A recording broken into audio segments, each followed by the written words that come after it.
We're proud to support the craft of journalism.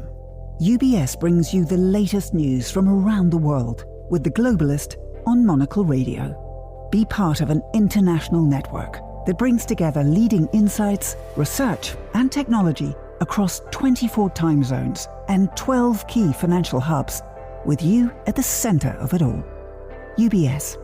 Advice is our craft.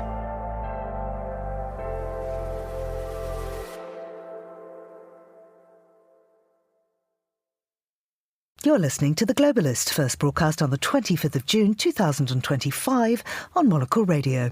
The Globalist, in association with UBS.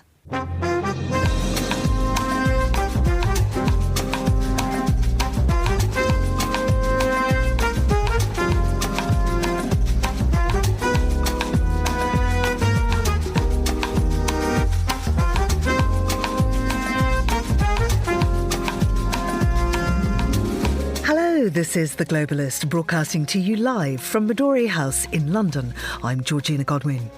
On the show ahead, we'll get the latest on the situation between Israel and Iran as the fragile truce appears to be holding. Then, the Readiness 2030 plan promises to unleash up to 800 billion euros for defence. There's no defence without a strong defence industry, and there's no European security without a strong transatlantic bond. Day 2 at the NATO summit, with Secretary-General Mark Rutte urging all members to get on board with an increase in defence spending. We'll have coverage from The Hague.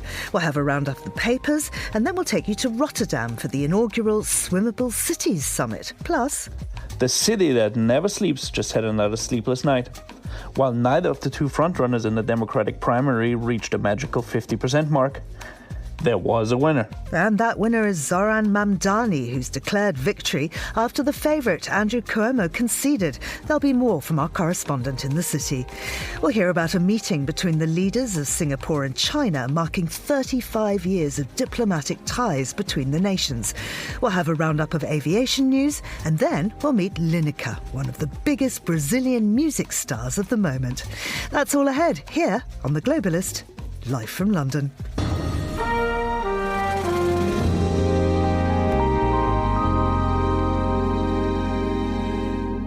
First, a look at what else is happening in the news. Iran has executed 3 men accused of working with Mossad and smuggling equipment for an assassination. That's according to state media, amid heightened regional tension. Kenya braces for mass protests today, marking a year since deadly anti-government demonstrations rocked Nairobi and led to the storming of Parliament. And the UK will buy 12 US-made F-35A jets capable of carrying tactical nuclear weapons, marking the largest upgrade to its nuclear deterrent since the Cold War. Do stay tuned to Monocle Radio throughout the day for more on those stories. Now, Donald Trump announced the return of a ceasefire between Israel and Iran, though not before a furious public tirade, mostly aimed at Israel's bombing campaign. The former president declared both sides don't know what the fuck they're doing in one of his most blistering on-air moments to date. With over 600 Iranians now reported dead and Tehran cracking down internally, the mood across the region is tense. But in the Gulf, there's little appetite for either side to come out on top. So what's next? I'm joined now from Abu Dhabi by Mina Al-Oraibi, who is editor-in-chief at The National. Mina, it's very kind of you to join us this morning. Let's start with the ceasefire itself. What's the sense in the region? Is this a real pause or just another breather before the next barrage? Thank you for having me on. Last night was the first night in close to 2 weeks where there was calm. The ceasefire, while fragile, seems to be holding. Now, whether it will continue to hold or not is an important question. And frankly, officials here in the Gulf are hoping it does hold and are speaking to all sides to encourage it to hold. It's important that we don't get to the brink, as we witnessed on Monday, where we saw a real possibility of the war engulfing the wider region. Of course, Iran struck back at Qatar, but it was a very limited strike. It was coordinated with the Qataris, with the Americans in advance, but it did target the US base in Qatar. And there was a real sense of how this could further escalate. So from the Gulf's point of view, the ceasefire is holding, and they're working very hard to make sure it continues to hold. So Trump's announcement was explosive in more ways than one. His language was raw, especially towards Israel. How is that shift in tone from Washington being read in the Gulf capitals, the way that he now seems to be extremely angry with Netanyahu?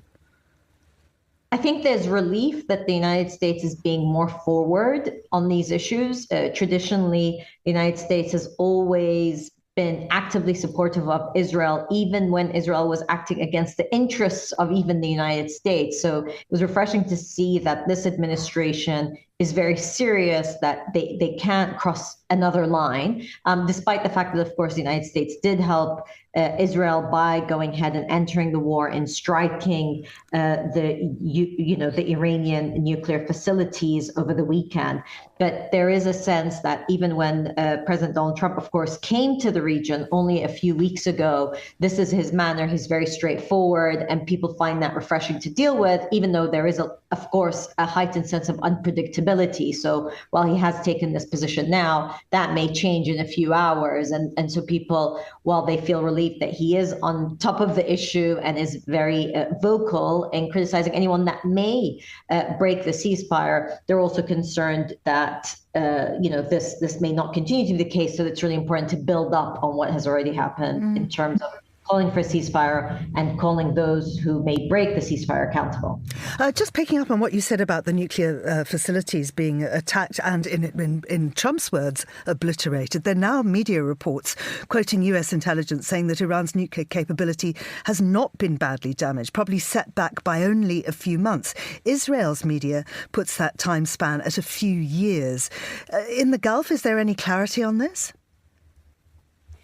Very few people are privy to the intelligence that is being dealt with, be it from the Americans or, frankly, the Israelis at this point. What is clear is it has been set back. The time frame, as you said, is unclear. And frankly, that's been the case with the Iranian nuclear program. And we've had the Israeli government saying for years that it's only a few months away, and of course, from acquiring a nuclear weapon, and that hasn't been the case. And so it's hard to tell at this moment. But the sense in the Gulf is the nuclear program has been damaged, and yet the Iranians are saying they want to continue with the program, which is also of concern because we don't want to go back to where we were before of this threat that at any point this becomes, a nuclear program that is weaponized. And so there is concern about that. And the time frame will be important, not only in terms of Iran's capabilities, but also what is the calculus then from the Israelis and also the Americans of restarting the war. So getting an accurate assessment of that will be important, and that will largely be down to the IAEA. But at the moment, the Iranians have been very clear they're not going to allow international UN inspectors back in. And so at this point, it is intelligence assessments, but the assessments are really not very accurate from what is being classified, what is declassified. What is classified, we don't know. And of course, we also don't know what's happened to Iran's enriched uranium stockpile. It could have been moved, hidden, or could it now be part of a regional bargaining chip? Indeed, the question about what the Iranians currently have is an important one. I do think it will be part of a negotiation and a bargaining chip. What the Iranians are saying now is that they need confidence building measures before they go back to the negotiating table. The concern from the Gulf is that the Iranians don't come back to negotiations quickly enough, and the tone towards a ceasefire and de-escalation changes. And so there's a lot of effort from diplomats in the Gulf region with the Iranians saying to them, come back to the negotiating table. The nuclear program, of course, is central to that negotiation table, but it's also the wider issues at play here, which is, the proxies, the ballistic missiles, but also how Iran can feel that it can be safe because, of course, of everything that's happened in the last 2 years. Its proxies have been largely either hit, as has happened with Hamas and Hezbollah, or have tried to stay out of the war, as is happening with the proxies in Iraq. So the negotiations cannot just be about the nuclear program, and that is what the Iranians have always tried to do. It has to be further about how do we get this region closer to peace. At the moment, trying to talk about Iran separate from Gaza or trying to ignore the Hezbollah situation in Lebanon only leads to further destabilization. There really needs to be a moment, hopefully, that after all this war and loss of life, we get to a point where there is a greater approach to a peaceful, stable region. It'll take a lot of work, take a lot of diplomacy behind the scenes and in front of the cameras. But at the moment, it's not clear that the Iranians or the Israelis are capable of that. And I wonder now, with Iran under pressure at home, Israel facing US criticism, if there's a new balance of power in the Middle East. How have the successful negotiations enhanced Qatar's reputation? There is a new balance of power emerging. You're absolutely right. Now, Qatar, has to be said, handled the strikes that happened on Monday, their immediate, messages to their own people and the people who live in Qatar, but also the wider world, really very eloquently, and they were adept diplomatically and politically in how they dealt with it. I think it's very clear from the Qataris that they condemned, of course, the attack on their own country, but they also don't want to escalate and they want to find a way. It's quite something where you have a country that's been attacked as part of the mediation of the wider war. And yet, I think it was Iran's coordination in advance with the Qataris and the efforts of the Iranians to say, listen, we didn't want to target you as a country. It's a very odd diplomatic situation. I don't know of a precedent in the region, frankly, let alone in the world. But the Qataris play a very important role in mediation, but also there are others in the region, be it the UAE, be it Oman, who have very good ties with all the sides, who are playing a quiet role. Now, the balance of power, the bigger issue of the balance of power, of course, is region-wide. Let's not forget, in December, you had that seismic change in Syria with a regime that is no longer aligned with Iran, as was the case for the last 45 years or so, 50 years in the region. And so Syria's changes, the erosion of Hezbollah's grip on Lebanon, and of course, the terrible state in Palestine, all of those are leading to a shift in balance of power.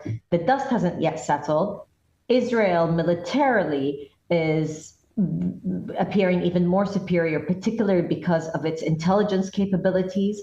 One of the things that threw people was how much the Israelis were able to destroy in Iran because of their own spies that were working for them within the Iranian system. So Israel feels very emboldened at the moment, but at the same time is diplomatically very weak. And there is a real concern that the Israeli government, from the strikes happening in different parts of the region, is going to be unleashed. And so how do you make sure they also realize that there is accountability for continued strikes on different countries? And as I've mentioned, the situation in Gaza is an absolute humanitarian catastrophe, but also the wider occupation of Palestine. There has to be a resolution for that, for any hope for true stability to set into the region.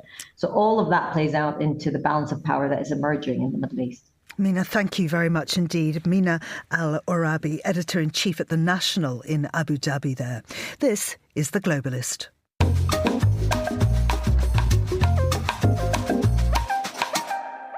It's 8:12 in The Hague, 7:12 here in London, and NATO leaders are gathered there for what's shaping up to be one of the alliance's most tense and consequential summits in years.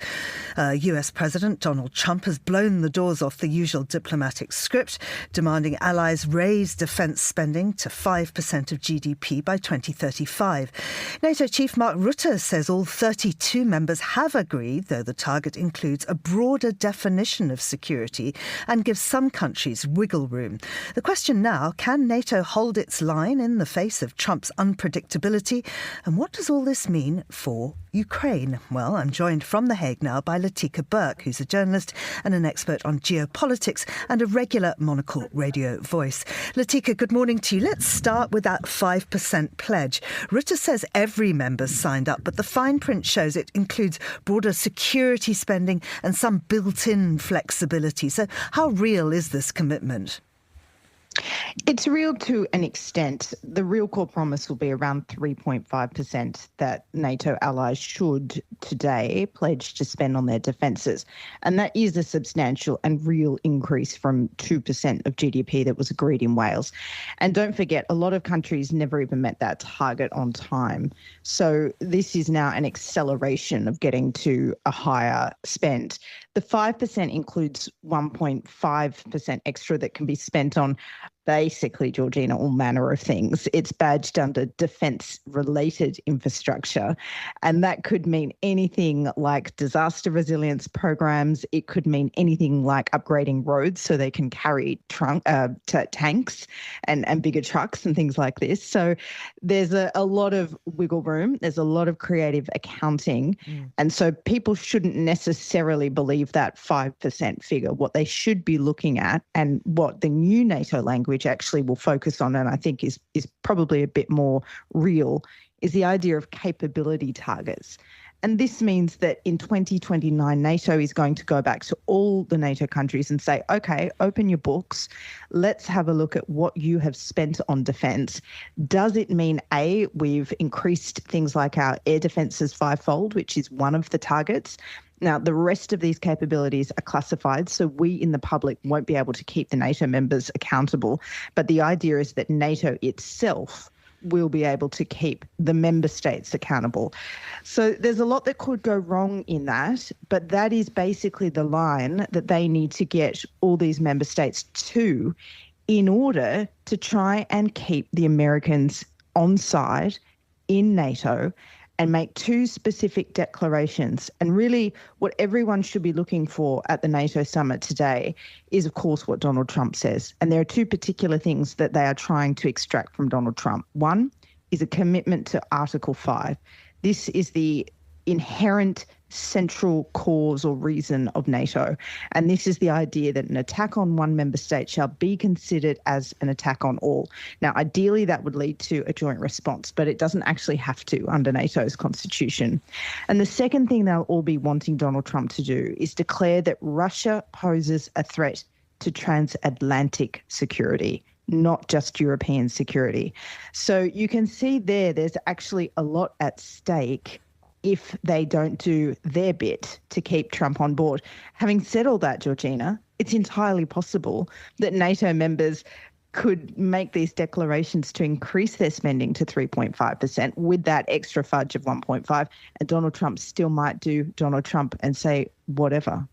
I mean, it's extraordinary the lengths to which his ego is being stroked. Rutte's text to him, which Trump leaked, was just downright obsequious. I mean, has Rutte lost respect, or was that just clever diplomacy?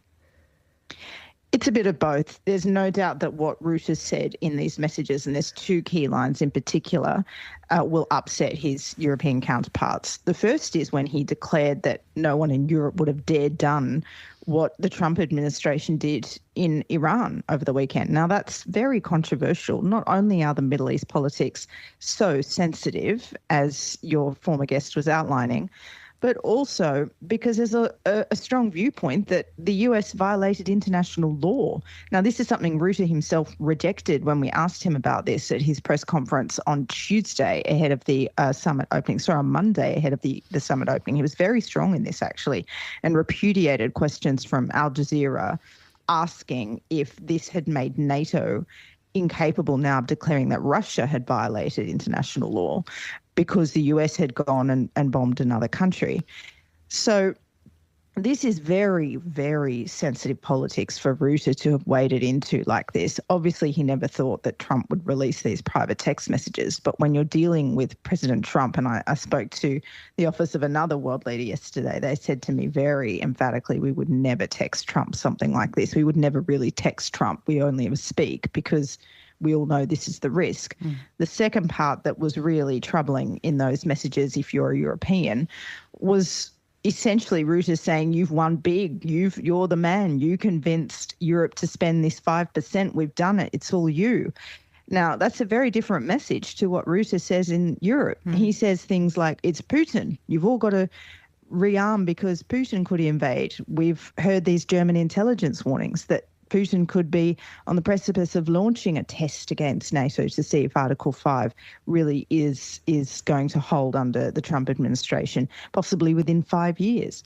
So him telling the Europeans one thing, turning around and saying to Trump behind their back, well, really, we all know it was you, that's not a great look. Having said that, a lot of diplomats and officials I've been speaking to here at NATO in The Hague have also been completely realistic. We are where we are. They know what they're dealing with. They know what Rutte himself has to deal with in order to try and keep Trump on side. And the viewpoint very much is, if this is the politics that has to be performed in order to hold the line so that Europe can rearm and defend itself maybe one day without the security blanket of the United States, if the United States continues on the path it's on, which is very likely, then no harm done in a bit of sucking up in a text that Trump shouldn't have leaked but did a Trump and did anyway. And just quickly before we go, has Vladimir Zelensky met Trump yet? And what's he hoping to secure? Is there a risk that Ukraine ends up sidelined by NATO's internal power games of just, keeping Trump happy? Well, look, that's already happened. That's 100% the case. And this is probably the big story of this summit. It's not just whether Trump stands by NATO, although that's very important, but it's the overall downgrading of NATO's priorities under Trump in order to pacify, appease and please Trump.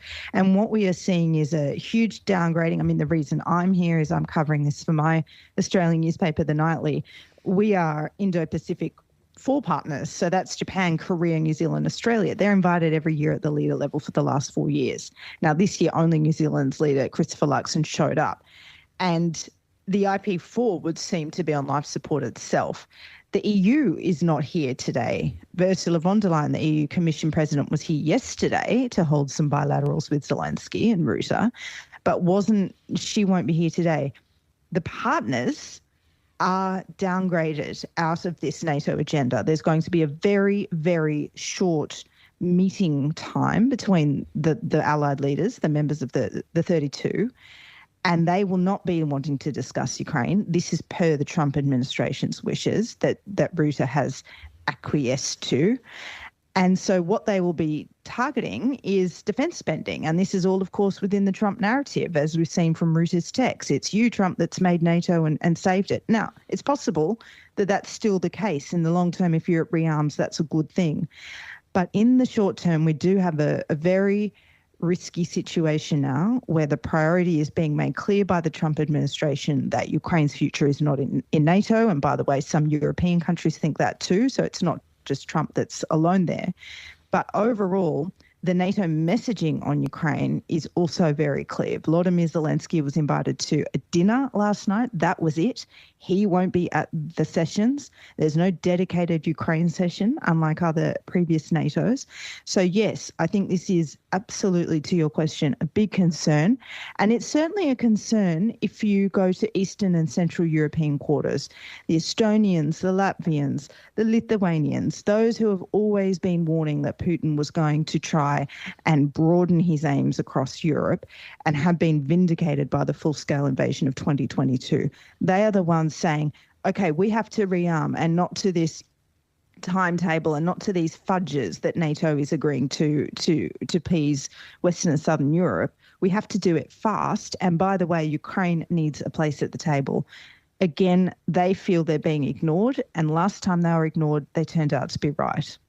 Latika, thank you very much indeed. That's Latika Burke, journalist and an expert on geopolitics and a regular Monocle Radio voice. She was speaking to us from the NATO summit in The Hague. Now, still to come on the programme.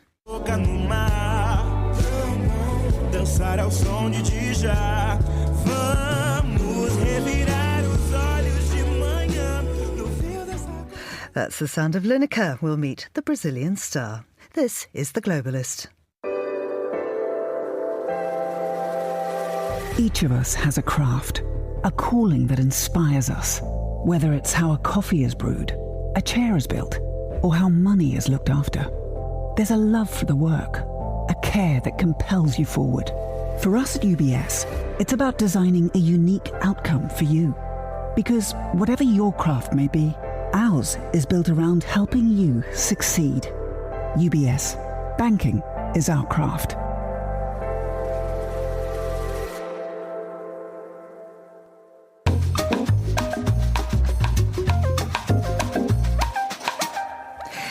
Let's continue now with today's newspapers, and joining me in the studio is Inga Torda, who is Chief External Relations Officer at the Oceanborn Foundation and also a former senior editor at the BBC and CNN. Inga, it's lovely to have you back in the studio here. We're going to start off by having a look at this record numbers of measles being recorded.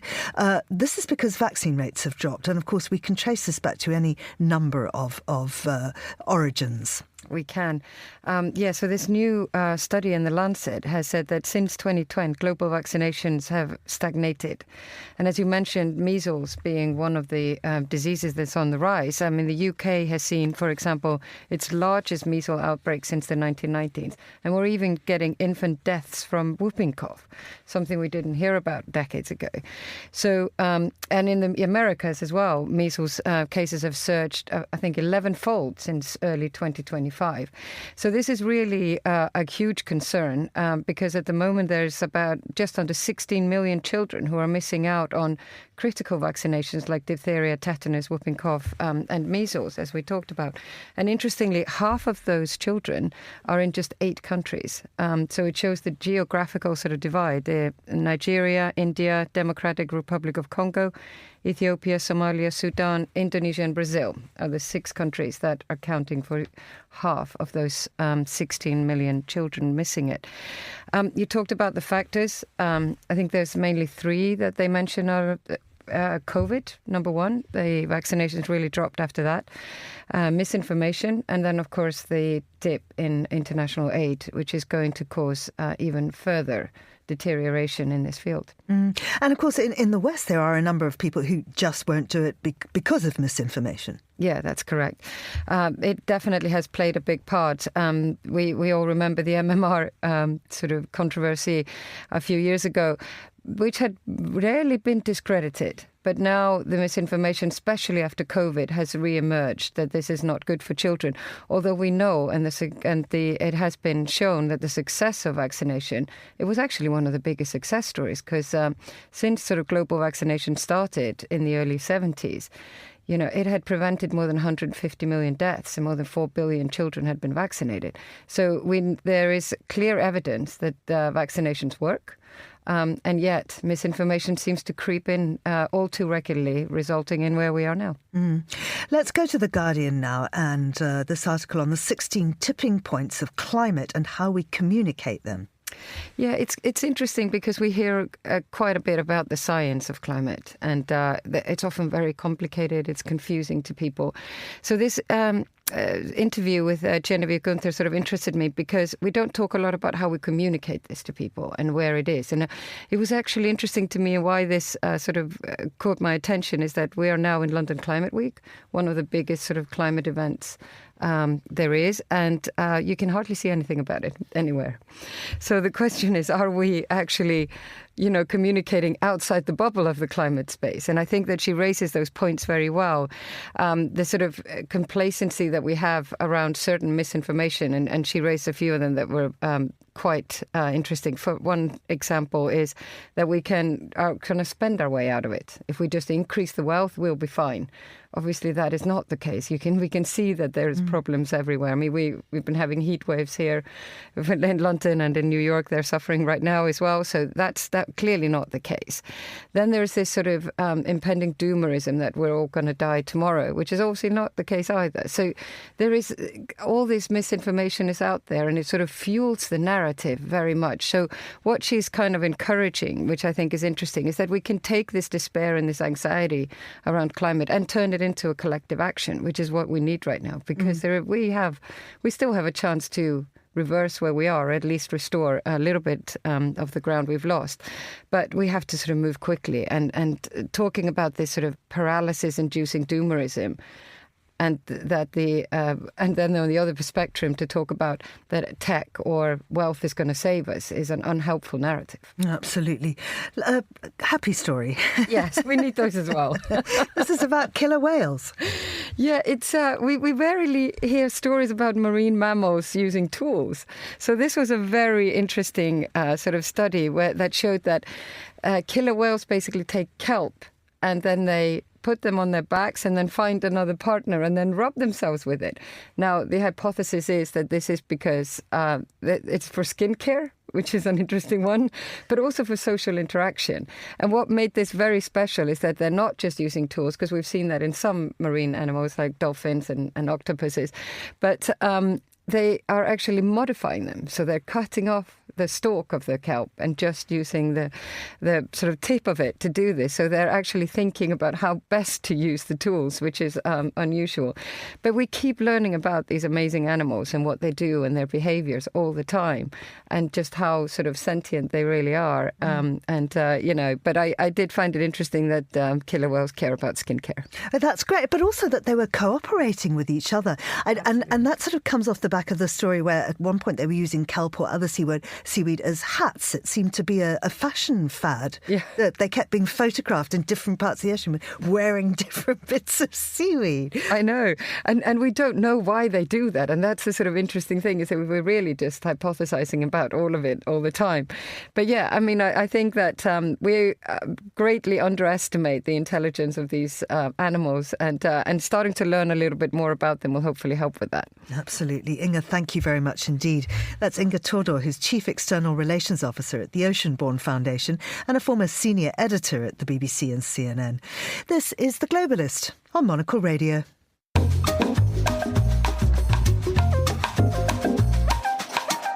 Now, here's what else we're keeping an eye on today. A preliminary US intelligence report concluded that American airstrikes on Iran did not destroy its nuclear capability, only delaying progress by several months. The strikes came as a tenuous ceasefire between Iran and Israel, pushed through by President Trump, remains in place. Iran executed 3 men today after convicting them of collaborating with Israel's Mossad and smuggling assassination equipment. The announcement was made by the judiciary's Mizan news agency amid a broader crackdown on perceived dissent. Kenya is expecting major demonstrations today to mark 1 year since anti-government protests led to deaths and the storming of Parliament. A heavy police presence is being deployed in central Nairobi, including near State House and Parliament. And the UK will purchase 12 F-35A fighter jets capable of carrying tactical nuclear weapons, marking a significant expansion of its military capability. Downing Street says it's the biggest boost to Britain's nuclear deterrent since the Cold War. This is The Globalist. Stay tuned.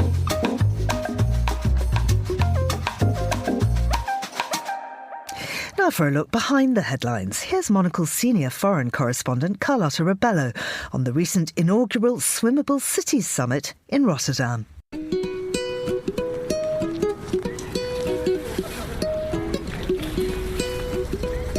Over the past decade of making the Urbanist podcast, I've attended my fair share of conferences. But this week in Rotterdam was the first time that attendees, speakers and organisers were stripping off next to each other.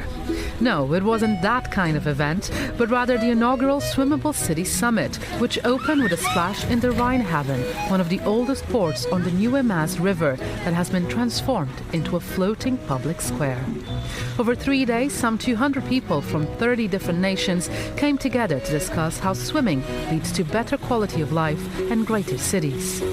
As Matt Sykes, the co-founder of the summit, told Monocle, by the time a city is swimmable, it is more climate resilient, healthier and more equitable, and that the right to swim is deeply connected to the well-being of future generations. The event was a powerful reminder of the role water can play in breaking down barriers in urban settings. Once you dive in, it doesn't matter whether you're an elected official or a school child. You're all in the same boat. Or not, as the case may be. As attendees left the water, it was clear that any previous inhibitions had been washed away and bonds had started to form.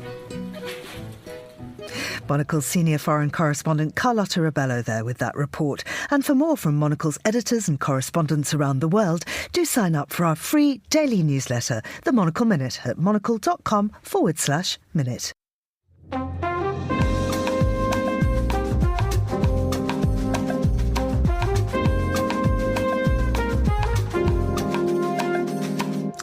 Voters in New York City went to the polls yesterday to pick their likely next mayor in the Democratic primary. It was a two-horse race between a 33-year-old aspiring rapper turned state politician and a disgraced former governor who aims to resurrect his political career. Here's more by US reporter and NPR producer H.J. Mai. The city that never sleeps just had another sleepless night. While neither of the two frontrunners in the Democratic primary reached a magical 50% mark, there was a winner. But let's start with the two contenders. As polls suggested, voters ended up picking between a young Democratic socialist and an established political figure who vies for a second chance. The latter is Andrew Cuomo, an established career politician with a checkered past. He served in the administration of former President Bill Clinton before becoming a 3-term governor of the state of New York. Under his leadership, the state passed same-sex marriage and legalized cannabis for medical and recreational use. He also oversaw several significant infrastructure projects during his time in office, including the modernization of LaGuardia Airport, once famously described as a third world country by then Vice President Joe Biden. If I blindfolded someone and took him at 2 o'clock in the morning into the airport in Hong Kong and said, "Where do you think you are?" They say, "This must be America. It's a modern airport." If I took him blindfolded and took to the LaGuardia Airport in New York, you must think I must be in some third world country. But Cuomo's handling of the COVID-19 pandemic, including an alleged cover-up to withhold the accurate number of deaths within state nursing homes, as well as allegations of sexual harassment, have led to his downfall. He resigned in 2021. After an investigation by New York Attorney General Letitia James found at least 11 cases of sexual harassment against women during his time in office. After laying low for several years, he returned to the public spotlight this year to announce his candidacy for mayor. Every politician says New York is the greatest city on the globe. But what good is that if no one can afford to live here? City Hall is engulfed in corruption. Unscientific. The cost of living is the real crisis. New Yorkers are being crushed by rent and childcare. The slowest buses in the nation are robbing us of our time and our sanity. Working people are being pushed out of the city they built. A mayor could change this, and that's why I'm running. With more than 92% of the votes counted, Cuomo sits in second with roughly 36%. He's trailing his main opponent, 33-year-old Zohran Mamdani. Just 6 months ago, he was a virtual unknown, polling in the single digits. Now, he could soon oversee the fate of New York's more than 8 million residents. It's a daunting task, especially for someone without any leadership experience. His political career has not even graduated kindergarten. In 2020, he won a state assembly race to represent parts of Queens in the New York State Legislature. Mamdani was born in Uganda, and both his parents have Indian roots. His political views are unapologetic progressive, and he's a member of the Democratic Socialists of America. Hello, I'm Andrew Cuomo. Let me start by telling you what you already know. New York City is the greatest city in the world. There is no other place like it. And as in life, we have had times when we are at our shining best. And there are times when we struggle and endure great hardship. But we also know that we can handle a crisis, because we have. We recently did it together through COVID. And we know that the first step towards solving a problem is having the strength, having the courage to recognize it. He wants citywide free buses, public childcare, city-owned grocery stores, and a rent freeze on rent-stabilized units. In a city like New York, where many people struggle to make ends meet, those are appealing proposals. To pay for those ideas, he proposes a tax increase for corporations and New York's richest 1%.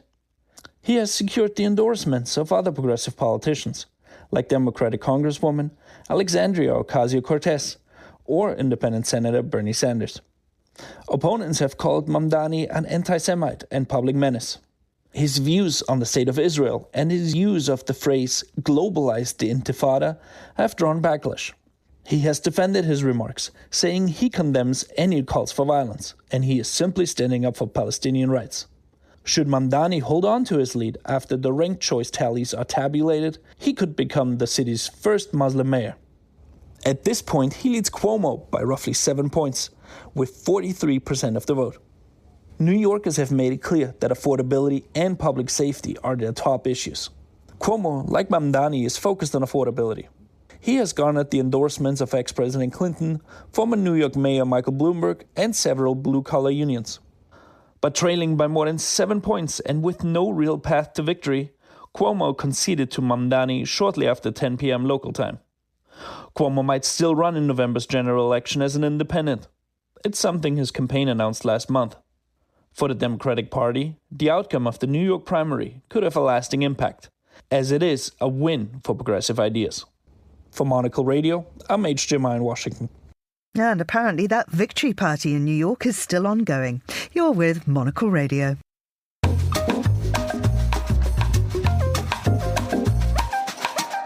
It is 14:39 in Singapore. That's 8:39 in Zurich.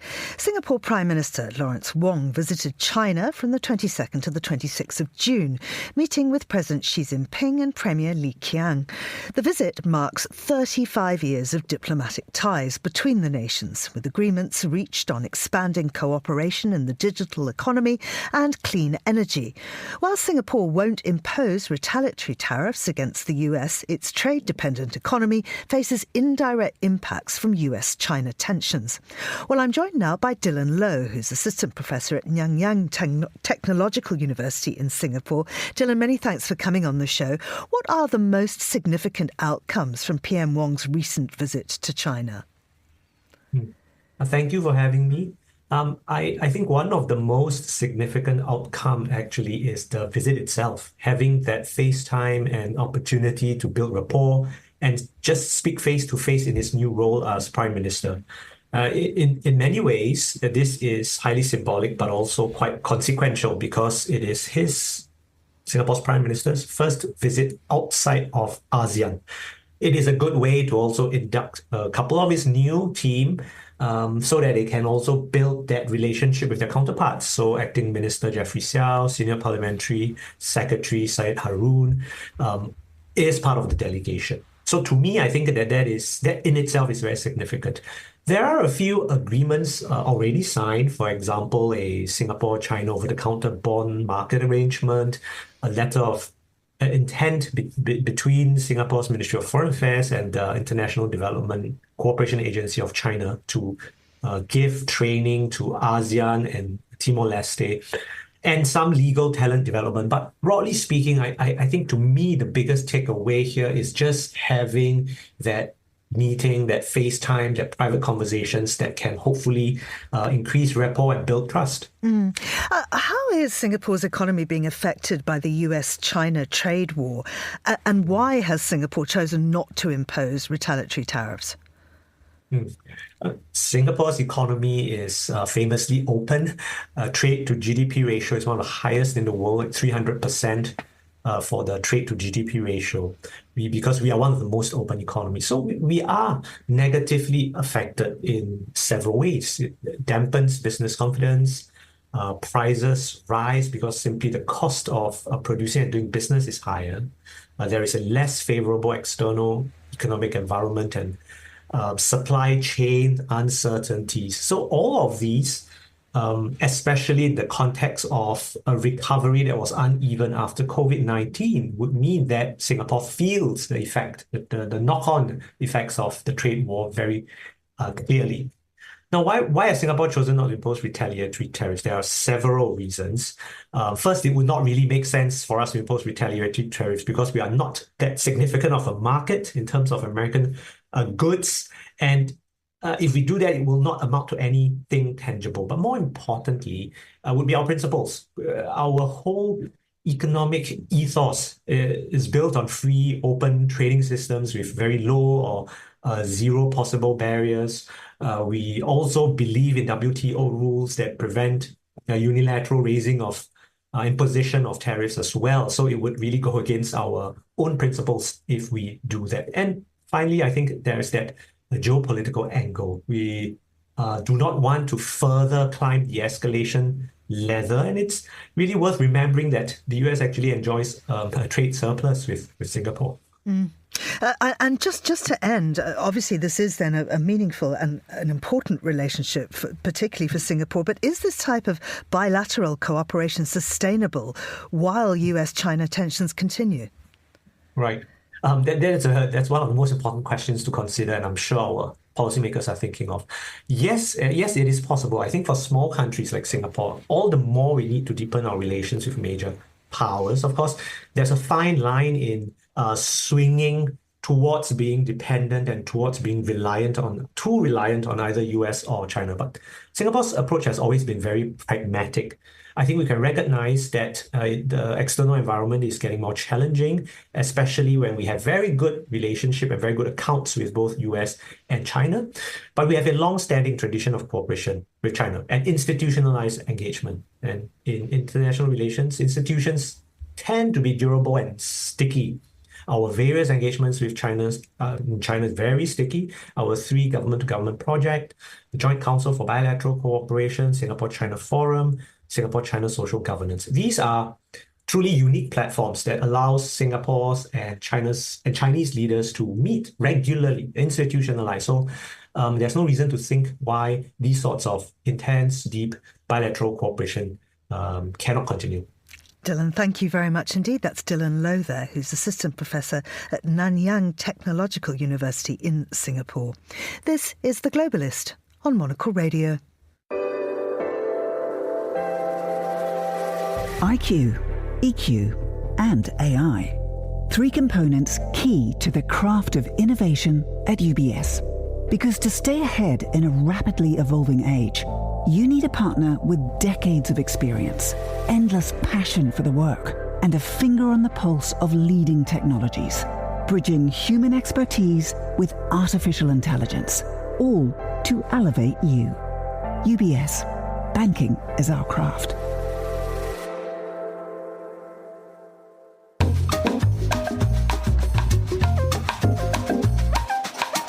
It's time now to talk aviation with Sally Gethin, who's a London-based analyst contributing here at Monocle, but also to the BBC and Sky News. Thank you very much for coming in, Sally. Now, we're seeing continued flight disruption in the Persian Gulf and that whole region. Just give us a little bit more detail on that. So, as we all know by now, due to all the political conflict in the Middle East and the Persian Gulf, airspace has had to shut down. It is opening in stages in some places. So Qatar, for example, is reopening airspace. But even so, it's a huge disruption to very established hubs in that region. We're talking Dubai, Doha, Kuwait City as well. I mean, these hubs have established an enviable role up until now, connecting Asia, Europe and Africa. So it's not just O&D destinations originating and destinating traffic, it's also the connectivity traffic. And of course, the major airlines in that region, such as Emirates, for example, and Qatar Airways have had a massive rebooking and reorganisation effort. But actually, many European airlines, for example, Lufthansa, Air France, KLM, have been affected, and also US airlines connecting through. And of course, we have no idea how long this is going to continue. No, there is an expectation that even if it is resolved effectively in the short term, it will take 1 to 2 months for this to really settle down. And even then, it will raise question marks about the long-term viability, perhaps, of some of those major hubs. And that could give rise to more direct long-haul flights with other parts of the world, and perhaps Japan and other countries seizing that hubbing connectivity role that those Middle Eastern hubs have currently got. Now, Israel briefly reopened its airspace on Sunday. This is to allow repatriation flights. Yes, of course, and that's something to bear in mind, that evacuation flights are really, really important.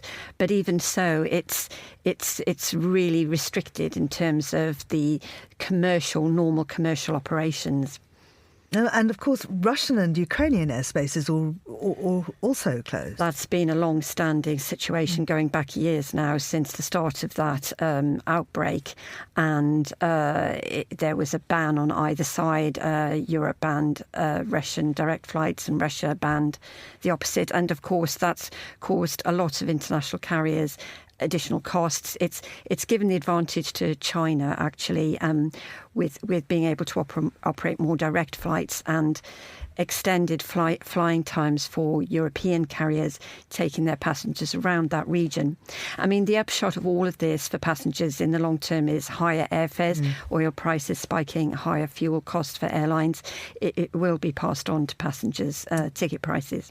Now, let's have some happy news about an award going to an airport. We're talking about Rome. Yes, Rome Fiumicino Airport has really been getting along quietly and not only providing an enhanced digital passenger experience through there with a lot of seamless travel options for passengers, but also with sustainability. And it's also announced a €9 billion redevelopment plan as well. It sounds extraordinary, and the fact that I love the fact that it has a luxury dog hotel. Yes, I mean, you know, these little points, these little characteristics make a big difference to passengers. Yeah. Let's talk about Fred Smith. He was the founder and executive chairman and former CEO of FedEx.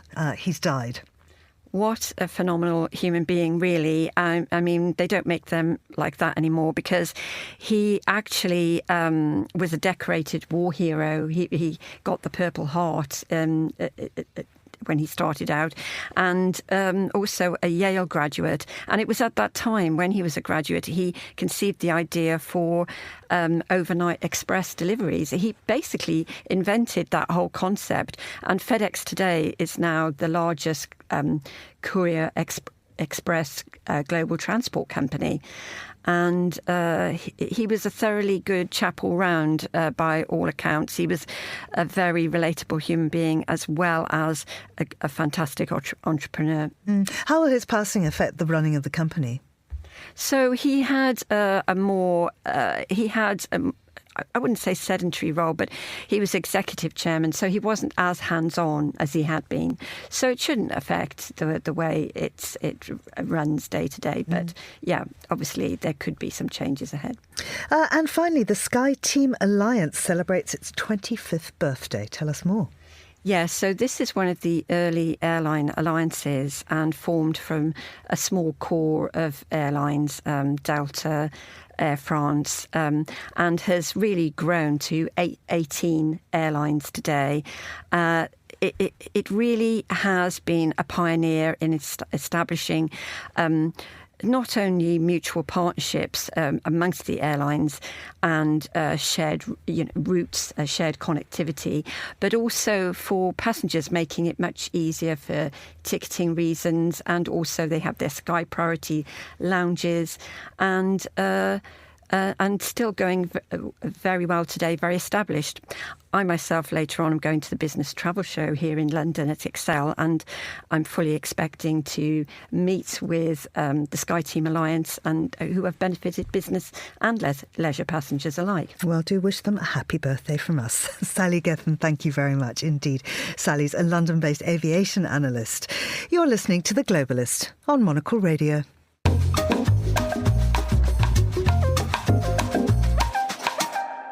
Lineker is one of the biggest music stars in Brazil right now. Her most recent album, Caju, has garnered wide critical acclaim, and earlier this year received the prize for Best Pop Release at the Brazilian Music Awards. Here, Monocle Radio's Fernanda Augusta Pacheco speaks to Lineker about her European tour and how she's celebrating a decade of being in the industry. This year, I will complete 10 years of career.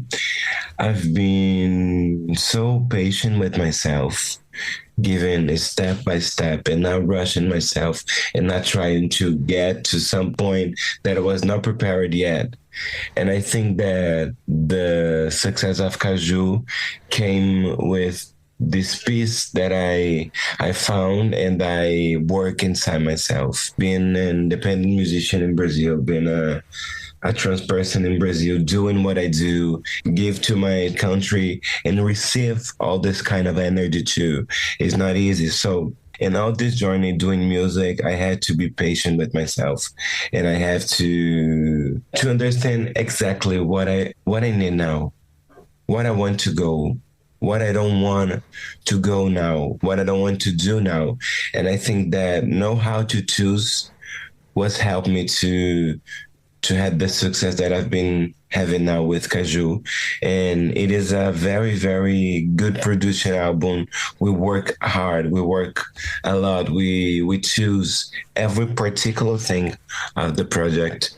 We decided, when I said we, is because I produced this album with three important people. That is Fejuca and Gustavo Ruiz, who is heading the project with me. And then we invited some other producers to work with us. But I think that the choose was the thing about this process. And I wonder, for our international listeners, tell us about Caju. It's a very bright name. It's a very kind of sunny, optimistic tone, right? So tell us, why did you choose Caju as a title? So when I wrote Caju, I was wondering to live a full sunny day. Oh. A full sunny day out the summer, in any winter, in any weather, but always have to get sun inside us. And I decided Caju because Caju is one of the fruit more exporting of the Brazil to the world. There's a very specific smell.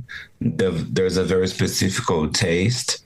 And I think that at this point in my career, I've been feeling myself as a Caju. I'll become 30 in a few days. I wrote this album when I was passing through a very special spiritual healing process. So I was feeling myself as a very potential fruit. I was feeling myself as a thing that born in a tree, and not born just for yourself, but born to a legend, born to a nation, born to getting food to not just yourself, but for everybody. And I think that Caju helped me to see myself with more careful, with more love, with more respect. I create this character that is Caju, and that is the fruit, to help me to see myself with more passion, I think. Oh, that's beautiful. What can you tell us about Papo de Edredom, which is one of my favorite songs from the album? Pode ser do seu jeito. Confusão, por mim tá tudo perfeito. Sair na contramão. Yeah, Papo de Edredom was a very special song that I wrote in Bahia, Salvador, with Meli, a very special producer, singer, and songwriter. And I was passionate through love. I think that all the songs that I've been doing is about some passions, is about some lovers. And I remember that at this point, I went in vacation to Salvador, and we met, Meli and I was talking to her about a guy and how he made me feel, how I was feeling. And I think that is almost full moon, and we started talking about the moon, and then the song became, and that is the hit that it is now. But I love the song because I love the textures, I love the lyrics, I love the way we decided to produce. I love the way my voice and Meli's voice mix. Is so amazing. And I think that, I don't know if you have the opportunity to at the concert, but in the concert is one of my favorites, and it's nice to see how the crowd respond when Papo de Edredom begins.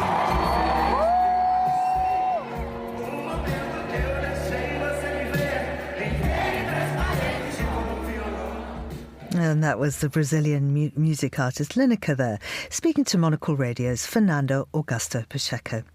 And that's all for today's programme. Many thanks to our producers, Anita Riotta, Hassan Anderson, Monica Lillis and Ryuma Takahashi, our researcher, Henry King, and our studio manager, Elliot Greenfield, with editing assistance from Hunter Wang and Lily Austin. After the headlines, there's more music on the way, and the briefing is live at midday London time, but it comes from our Rue Bachamont studio in Paris, with our team there revelling in Paris's place at the top of our city's poll, which you can read all about in the latest edition of Monocle magazine. It's also Men's Fashion Week in Paris, and so I'm sure that you'll hear all about that on the show too. 1300 hours Paris time with Emma Nelson. I'm Georgina Godwin, and I'll return on The Globalist at the same time tomorrow. Thank you for listening.